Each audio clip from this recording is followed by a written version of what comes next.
Caro espectador, seja bem-vindo a mais uma edição do Alexander Podcast, o seu mais novo canal de história militar e geopolítica focado em Israel, da Terra Santa para o mundo. Certo, hoje falaremos da milícia mais radical das três, cujo nome é Lehi, Lohamei Herut Israel. Nosso vídeo será dividido em 5 partes. Primeira parte, a introdução, como se deu a dissidência do Lehi a partir do Irgun. Segunda parte, a vida, biografia de Avram Stern, o fundador do Lehi. Terceira parte, a estrutura do Lehi e os seus 18 princípios. Quarta parte, as operações que o Lehi executou. E quinta parte, conclusão. Certo? Venha comigo, eu sou Alexander Manella, formado em Relações Internacionais e Estudos da Rússia e Oriente Médio pela Universidade Hebraica. Certo? Certo? Certo?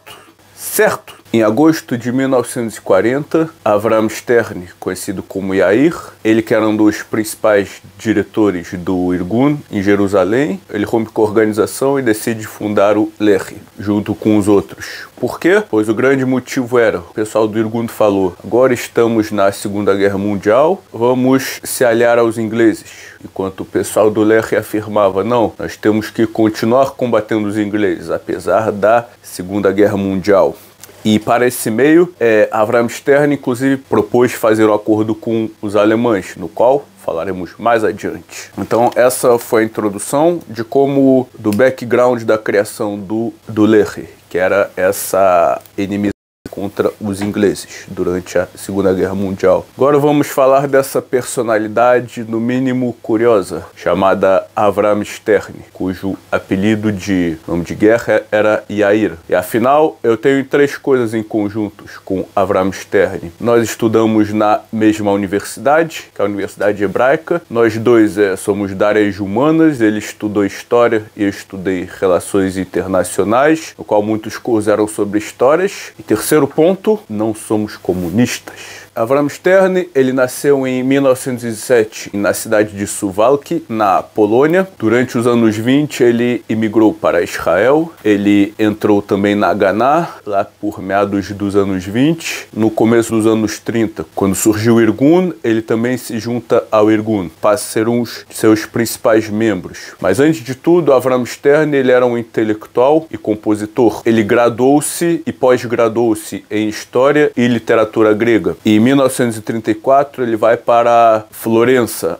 na Itália, aprofundar os seus estudos de literatura grega. E agora vou aqui falar de um poema de Avram Stern. Poema que se chama Hayal Meshorer, soldado e compositor. Sim, também sou soldado e compositor. Hoje escrevo com a caneta, amanhã com a espada. Hoje escrevo com tinta, amanhã com sangue. Hoje sobre o papel, amanhã sobre o corpo humano. Os céus deram o livro e a espada. Destino ranhurado, compositor e soldado. Gostou do poema? Não gostou do poema? Deixe nos seus comentários. E ao chegar em Florença, em 1934, a sua namorada Roni, ele escreve: volte para Israel, você é um intelectual, você pode ter futuro na academia, ter uma posição prestigiada. O que Avram Stern a responde. Vou ler aqui. Quem são eles? Não sou tolo a ponto de acreditar nessas promessas acadêmicas. Não acredito que me aceitarão na universidade quando conhecem a minha opinião política, na qual sou conhecido como revisionista ativo, ou seja, sionista de direita.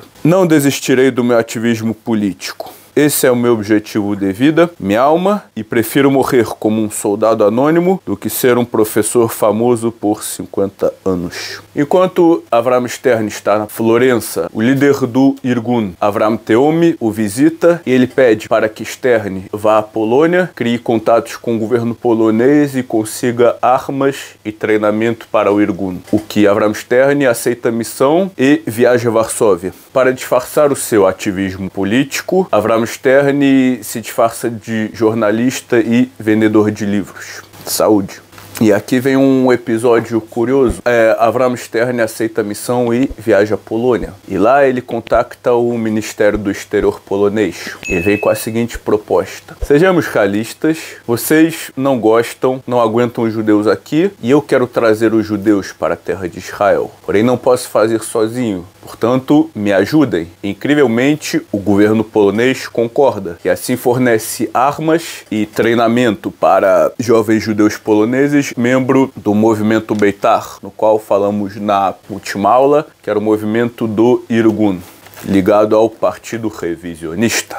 E uma versão afirma que Avram Stern, olha a audácia do sujeito, ele pretendia treinar 40 mil jovens judeus poloneses, adquirir armas e com esses novos soldados sair e conquistar a terra de Israel. E assim abrir os portões para os judeus. Pois veja bem, caro espectador, é aquilo que eu sempre falo, contexto. Estamos aqui no meio dos anos 30. Hitler já surgiu na Alemanha, já está fazendo seus discursos antissemitas. Então qualquer um com um pouco de entendimento e visão já está entendendo que a coisa vai ficar feia na Europa. Certo? Então, portanto, Avram Stern, ele não consegue esse objetivo de trazer o exército para Israel, mas ele volta para Israel no final dos anos 30, na véspera da Segunda Guerra Mundial. E na véspera da Segunda Guerra Mundial, aqui no Chuvo, você tinha três opiniões predominantes. A primeira opinião: os alemães são os inimigos principais, é preciso largar tudo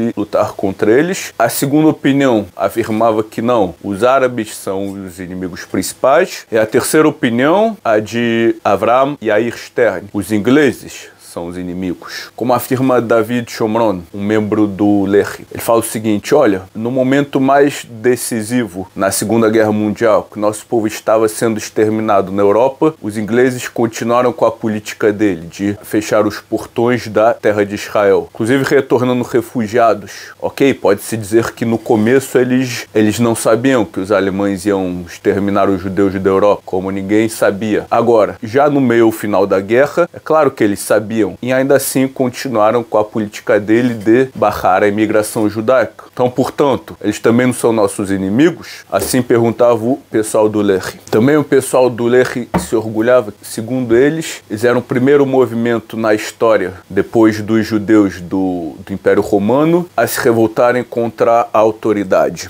Certo? Portanto, nesse contexto, Avram Stern pensa: olha, quem são os inimigos dos ingleses como nós? São os alemães. Portanto, Avram Stern, ele manda o seu emissário, Naftali Lubinczyk, para Beirute para contactar a embaixada alemã e fazer a sua proposta. Sua proposta era o que se chama Realpolitik, ou seja, política real, que é um termo esse inventado por Otto von Bismarck, primeiro chanceler da Alemanha, que afirma que a política tem que ser feita na base do realismo e de interesses, e não de ideologia. Então essa foi a aproximação de Avram Stern. Ele propôs aos alemães o seguinte: olha, vocês não querem os judeus na Europa, nós queremos os judeus aqui. Vocês são inimigos dos ingleses, nós também somos inimigos dos ingleses. Claro, essa carta não teve nenhuma resposta e Avram Stern, com isso, ele adquiriu muito antagonismo por parte do Chuv e por parte dos ingleses, que passaram a persegui-lo ainda mais. Mas, caro espectador, vamos fazer aqui um exercício de pensamento. Contexto histórico, sempre contexto. Avram dizia: olha, os judeus estão prestes a ser exterminados ali na Europa. Nós temos que tentar de tudo para salvá-los. Inclusive tentaram um acordo com o próprio diabo em si, a Alemanha nazista. Segundo ponto, nós temos um inimigo comum, que é os ingleses. O terceiro ponto, é preciso lembrar que aqui estamos em 1941. O extermínio de judeus só passou a ser política oficial da Alemanha a partir de janeiro de 1942, na Conferência de Wannsee, proposta por Reinhard Heydrich. Portanto, esse aqui é o contexto, antes de colocar tags no cara, né? Certo? Portanto, como falamos, essa proposta que ele fez aos alemães, através da embaixada de Beirute, não deu em nada e pelo contrário, ele só adquiriu mais antagonismo da maioria da população judaica aqui em Israel, e pelos ingleses ele passou a ser mais perseguido ainda. Então saiu uma instrução da polícia inglesa que dizia: não vamos capturar Avram Stern. Uns entenderam isso como a polícia desistiu de caçar ele. Só que na verdade não, foi o contrário. O que eles queriam dizer como não vamos capturar, queria dizer sim, vamos matar ele e não prender. Como de fato aconteceu, Avram Yair Stern, ele passou a ser perseguido, passou a vir de esconderijo em esconderijo, e até que no dia 12 de fevereiro de 1942, ele é encontrado pela polícia num apartamento em Tel Aviv. Ele estava escondido no armário, sem arma. A polícia tira ele e depois põe ele contra a janela e dá uns 2 ou 3 tiros nele. E assim ele morre. Portanto, após a morte de Avram Stern em fevereiro de 1942, houve uma crise no Lehi, né? Nosso líder morreu, o que vai ser agora? Como vamos nos reerguer? Então, demora cerca de 2 anos para o Lehi se recompor. Quem adquire a liderança do Lehi passa a ser Yitzhak Shamir, que anos mais tarde, no final da década de 80, tornou-se o primeiro-ministro de Israel. E Yitzhak Shamir, junto com Natan Yelinmor e Israel Eldad, eles formam a nova direção do Lehi, acrescentam uma nova estrutura, que nos leva à parte 3, a estrutura do Lehi. Então agora, a estrutura do Lehi passa a ser bem secreta. Ou seja, cada membro tem um nome de guerra, que não é seu nome real, assim como Avram Stern se chamava Yair. Então, por exemplo, o sujeito se chamava Moshe Levi, seu nome era conhecido como Yoshua. A segunda regra, eles faziam células pequenas, de 2 a 3 pessoas. Seu próprio membro da célula, você não sabe onde ele mora. Tudo isso para o quê? Para que se alguém fosse capturado e fosse interrogado e não aguentasse a tortura e quisesse dar informações, ele não ia ter muito poucas informações relevantes para dar. Certo? Terceira característica, todos os seus membros andavam com pistola e granada, pois os ingleses emitiram uma lei seguinte no fim do seu mandato: qualquer um que for pego, capturado com armas de fogo, mesmo se não fez nada, vai ser condenado à morte. E claro, quarta característica, assim como as outras organizações, o Lehi, ele também tinha o seu departamento administrativo, departamento de recursos, o departamento de imprensa, que imprimia folhetos e colava nas ruas e assim recrutava novos membros. É importante aqui fazer um parênteses, caro espectador. Todas as milícias, o Haganah, o Etzel e o Lehi, eles competiam pela atenção dos jovens. E o único que nessa época da guerra falava assim a verdade, ou que estava no coração dos jovens judeus, que ele acusava os ingleses dos males que acusavam. E isso realmente atraiu muita gente. Acusava os ingleses de ser um domínio estrangeiro numa terra que não é deles e de fechar os portões da terra de Israel enquanto os nossos irmãos judeus estão morrendo lá na Europa. Então isso atraiu muitos jovens. Primeira grande operação de sucesso do Lehi em 1944, o assassinato de Sir Walter Guinness, conhecido como Lord Des Moines, que era o secretário das colônias britânicas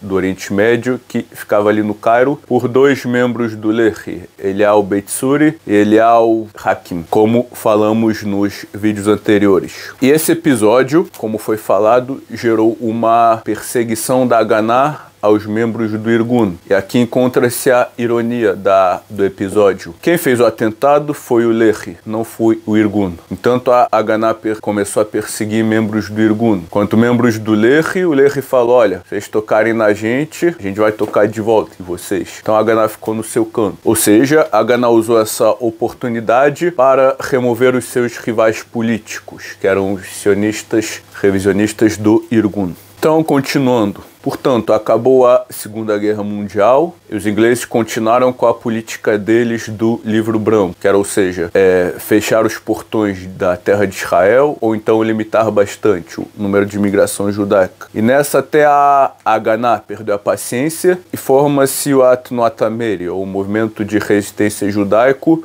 como falamos no capítulo anterior, mas é sempre bom reenfatizar. Portanto, falaremos agora das principais operações do Lehi até 1948. Então, portanto, a Tamer ia a ponto de forçar os ingleses a abrir a imigração da terra de Israel, passa a combater os ingleses. Portanto, em 1945, 1 de novembro, temos a Noite dos Três, nas quais vários alvos ferroviários são atacados em Israel. Temos a Noite das Delegacias, que em 27 de dezembro de 45, membros do Lehi colocam bombas em delegacias em Jerusalém e Haifa. 1946, a Noite dos Aviões, na qual em 26 de fevereiro, membros do Lehi e do Etzel se infiltram em aeródromos britânicos e destroem cerca de 14 aviões. Um grande golpe na logística e no prestígio da Grã-Bretanha. Em 17 de junho, temos o ataque da oficina dos trens em Haifa. Também um outro ataque que feriu e bastante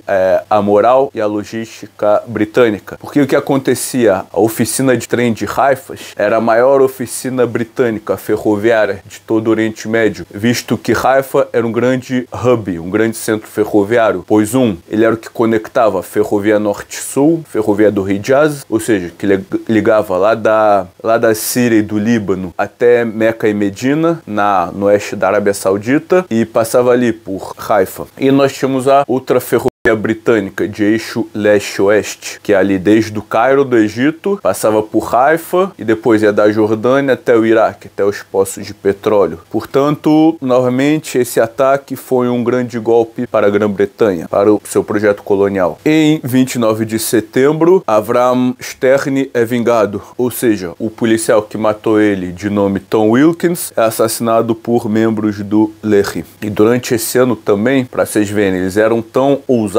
apesar desse grupo nunca ter sido mais de algumas centenas, que eles também enviaram cartas-bombas para autoridades britânicas, como o ministro do exterior, Ernest Bevin, o grande responsável pela política britânica de fechar os portões da terra de Israel após a Segunda Guerra Mundial. Foram também mandadas cartas para outros políticos, como Anthony Eden e outros. Anthony Eden, do Partido Trabalhista, até inclusive primeiro-ministro Clement Attlee, ou seja, é o que se chama em hebraico Loroe Bainaim, cara que não vê nos olhos, né? Ok, em 1947, 23 de abril, trens britânicos são explodidos perto de Rehovot. Em 4 de maio temos o fatídico escape da prisão de Akko, no qual 27 membros são soltos, e isso foi um grande golpe para o prestígio da Grã-Bretanha, e que somente a partir daí foi que eles começaram a falar em abandonar o mandato britânico e sair da terra de Israel. E antes de entrar em 1948, eu quero fazer um parênteses, caro espectador. De novo, o contexto. O que é terror aqui? Não estamos aqui de forma alguma enaltecendo o terrorismo, e sim, estamos falando do método de luta do Lehi, pois, como foi falado, eles viram os ingleses são tão ruins quanto os alemães, segundo eles, pois quando os alemães estavam nos exterminando, os ingleses fecharam os portões da terra de Israel, e é claro que para o jogo colonial deles interessa muito mais o petróleo dos árabes do que uma terra para os judeus. Mesmo que os árabes traíram eles na Segunda Guerra Mundial, que teve uma revolução no Iraque, que no Egito estavam esperando o general Erwin Rommel com as bandeiras nazistas e etc. Portanto, o nosso único meio que a gente tem, infelizmente, é usar a força. Esse é, portanto, o único meio que eles tiveram para suas demandas serem ouvidas era a força. E também mais, e um outro lado, também os árabes de Israel. O que falava o pessoal do Lehi? Falava, olha, se os árabes não querem a gente aqui, não quer dizer que eles querem a gente em Tel Aviv e não querem em Jerusalém. Não, eles não querem a gente de forma geral. Então, se eles não querem a gente de maneira geral, o que a gente tem que ficar fazendo acordo e divisão? Vamos fazer também a nossa parte e vamos agir na força. Esse era o pensamento do Lehi. Agora vamos falar de 1948, recapitulando para 29 de novembro de 1947, onde houve votação na ONU de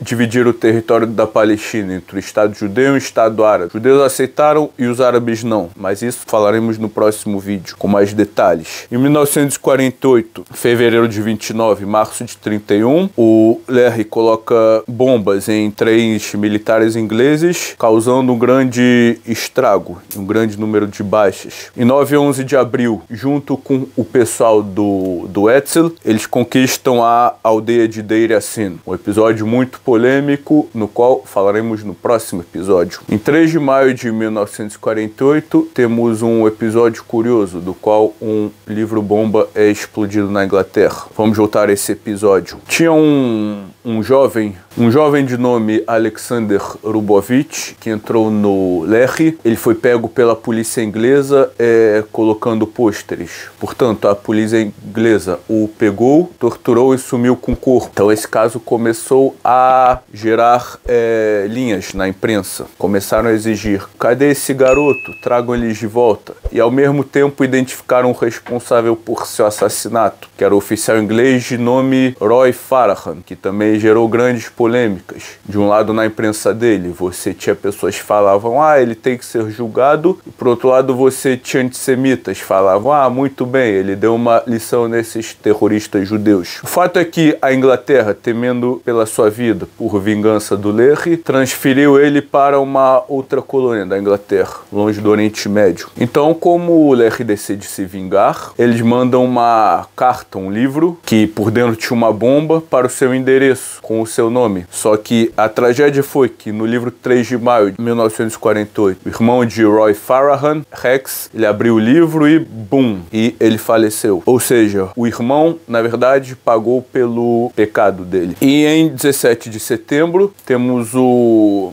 conde Folke Bernadotte da ONU. Ele é assassinado em Jerusalém por membros do Lehre. Isso falaremos no próximo episódio, certo? E em 1948, o Lehre é dissolvido e ele passa a fazer parte do novo exército, que é o IDEF, Exército de Defesa de Israel, principalmente na Brigada 8 do Negev. E agora eu quero falar dos 18 princípios do Lehre, que é Ikariat Hia. Essa é, na verdade, uma carta de declarações, intenções do Lehre, que ela tem conteúdo político-religioso. Ou seja, eles afirmam que, assim como Yoshua ben Nun, ou seja, Josué, que veio depois de Moisés, ele conquistou a terra na espada, e assim também o Lehre deveria fazer, organizar um exército sob sua liderança. E eles estipulavam estabelecer um reinado aqui em Israel, e o 18º princípio era a reconstrução do terceiro templo, ou seja, era uma carta de teor político religioso. No final, é claro, não foi essa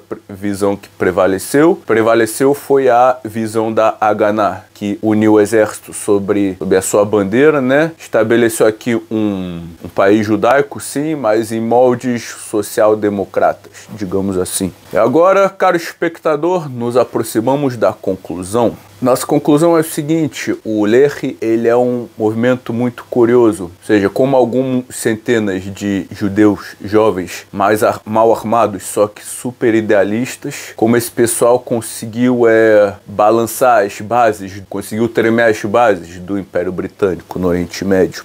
O escritor Ben Hert, no seu livro Negação, ele afirma numa conversa que Churchill declarou: quem expulsou os ingleses da terra de Israel foram os terroristas, ou seja, o pessoal do Lehre e do Irgun, e não a Haganah propriamente dita. E agora eu extraio aqui um discurso de 1 de fevereiro de 1947 por Sir Oliver Stanley, ministro das colônias, em nome de Churchill no parlamento inglês. Ele afirma: o governo se rendeu às demandas dos terroristas. Ao invés que nosso país continue a sofrer humilhações semelhantes, é melhor irmos embora de vez da terra de Israel e dizer aos seus cidadãos e ao mundo que não tivemos o poder de cumprir o nosso mandato lá. E no outro artigo do New York Times, de 14 de maio de 1948, se escreve: Churchill no discurso do parlamento britânico em 3 de março de 47, conforme citado pelo Palestine Post,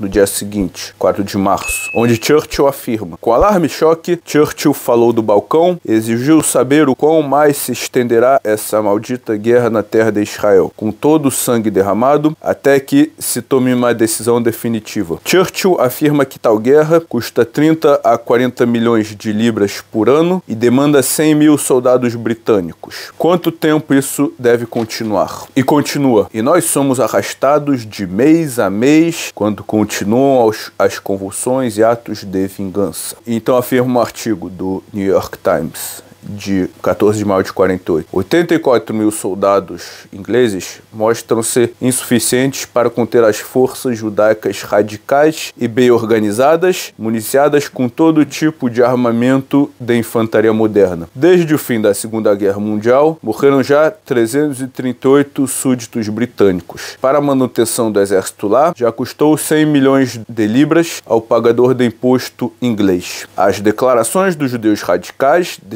demonstram que a perda de vidas britânicas adicionais é inevitável. Portanto, sob tais condições, decidiu o governo de Sua Majestade encerrar o mandato e evacuar as suas forças da terra de Israel o quão antes possível. Portanto, o mandato terminará oficialmente em 15 de maio de 48. E após tal data, a única missão da Inglaterra será a evacuação de suas próprias forças até 1 de agosto de 48. Então é isso, caro espectador, chegamos aqui ao fim do programa. Para terminar, dessa vez, terminemos com o hino do Lehi, composto pelo próprio Avram Stern, cujo nome do hino é Hayalim Almonim, Soldados Anônimos. Espero que seu conhecimento histórico-militar tenha sido aprendido após este programa. Deixe o seu like, deixe o seu comentário, compartilhe. Se quiser nos ajudar, qualquer contribuição é bem-vinda. E é isso. Terminaremos hoje com o hino do Lehi, composto pelo próprio Avram Stern, cujo nome é Hayalim Almonim, Soldados Anônimos. Shalom Uleitraot.